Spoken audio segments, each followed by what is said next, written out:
સ્વાગત છે તમારું અમારી યુટ્યુબ ચેનલની અંદર। તો આજના આપણા વિડીયોની અંદર કર્મના સિદ્ધાંત વિશે વાત કરીશું। ભગવાન શ્રી કૃષ્ણએ ગીતામાં કહ્યું છે કે કર્મની ગતિ અટપટી છે, માટે માનવનું જીવન પણ અટપટું છે। દુનિયામાં બધા માણસો દુઃખી કે સુખી નથી, કોઈ દુઃખી છે તો કોઈ સુખી છે। આ સુખ અને દુઃખ એ માનવીના કર્મ ઉપર આધારિત છે। આપણે કાર્ય કે ક્રિયા કરીએ તેને કર્મ કહેવામાં આવે છે। કર્મ એ 3 ભાગોમાં વિભાજિત છે: ક્રિયામણ કર્મ, સંચિત કર્મ અને પ્રારબ્ધ કર્મ। માણસ સવારે ઉઠીને રાત્રે સૂવે તે દરમિયાન જે પણ કર્મ કરે તેને ક્રિયામણ કર્મ કહેવામાં આવે છે।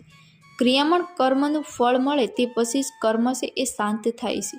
તરસ લાગી અને પાણી પીધું એટલે કે પાણી પીવાના કર્મ કરવાથી તરસ મટી ગઈ એટલે કે તે ફળ મળ્યું તેને ક્રિયામણ કર્મ કહેવામાં આવે છે।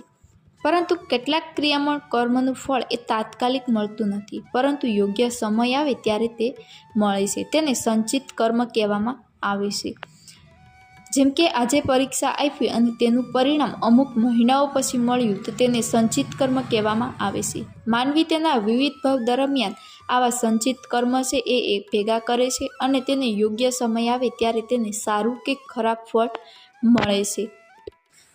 જ્યારે સારું કે ખરાબ ફળ આપવા માટે તૈયાર થઈ જાય છે ત્યારે તેને પ્રારબ્ધ કર્મ કહેવામાં આવે છે। એક આત્મા એ કેટલા લાખો ભાવોના ફેરા કરે છે અને દરેક ભાવમાં નવા ક્રિયામણ કર્મ કરે છે। તેનાથી કેટલાક સંચિત કર્મ છે એ જમા થાય છે અને તે સારા કે ખરાબ ફળ તરીકે આપવા પ્રારબ્ધ રૂપે જીવનની સામે આવીને ઊભા રહે છે અને અનંતકાળ સુધી જીવને મોક્ષ થવા દેતા નથી।